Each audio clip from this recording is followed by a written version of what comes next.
നമ്മുടെ new Nilambur furniture ഷോപ്പിന്റെ വമ്പൻ ഓഫർ സെയിൽ നടക്കുന്നത് നിങ്ങൾ അറിഞ്ഞോ? ലൊക്കേഷൻ എവിടെയാണെന്ന് അറിയണ്ടേ?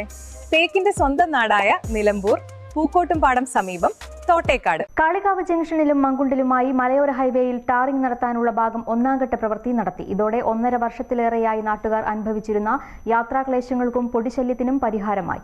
90% പ്രവൃത്തികളും പൂർത്തീകരിച്ചെങ്കിലും സ്ഥലം ഏറ്റെടുപ്പും കോടതി വ്യവഹാരങ്ങളും റോഡ് പ്രവൃത്തികൾ ഇപ്പോഴും വൈകാനിടയാകുന്നു. മലയോര ഹൈവേ കാളികാവ് പൂക്കോട്ടുംപാടം റീച്ചിന്റെ നിർമ്മാണം 90% പൂർത്തീകരിച്ചു. ഇതിന്റെ ഭാഗമായി കാളികാവ് ജംഗ്ഷനിൽ വണ്ടൂർ റോഡിലും മങ്കുണ്ടിലും ഒന്നാം ഘട്ടം ടാറിംഗ് ആരംഭിച്ചു.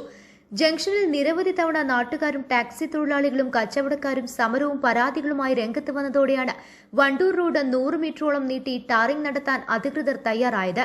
രണ്ടാം ഘട്ടം ടാറിംഗ് ചെയ്യുമ്പോൾ പാലത്തിന് സമീപം വരെ പ്രവൃത്തി നീളുമെന്ന് KRFB അധികൃതരും കരാർ കമ്പനിയുമായ ULCC അധികൃതരും പറഞ്ഞു.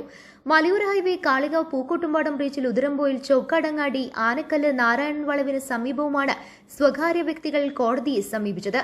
ഇതിൽ ചോക്കാടങ്ങാടിയിലും നാരായണൻ വളവിലും പരാതികൾ പിൻവലിക്കാനും റോഡ് പ്രവൃത്തിയുമായി സഹകരിക്കാനും തയ്യാറായിട്ടുണ്ട്. കോടതിയിൽ നിന്ന് രേഖകൾ ലഭിക്കുന്ന മുറയ്ക്ക് പ്രവൃത്തികൾ പൂർത്തീകരിക്കും. ഉതിരമ്പോയിലിൽ സ്വകാര്യ വ്യക്തിയുടെ പരാതിയിൽ കോടതി നടപടികൾ റോഡ് വികസനത്തെ ബാധിച്ചിട്ടുണ്ട്. കയ്യേറ്റങ്ങളും റവന്യൂ ഭൂമി തിരിച്ചുപിടിക്കാനും KRFBയും നടപടി തുടങ്ങിയിട്ടുമുണ്ട്. റോഡ് വികസനത്തിന് തടസ്സം നിൽക്കുന്നവർക്കെതിരെ നാട്ടിൽ അമർഷമുയർന്നിട്ടുണ്ട്.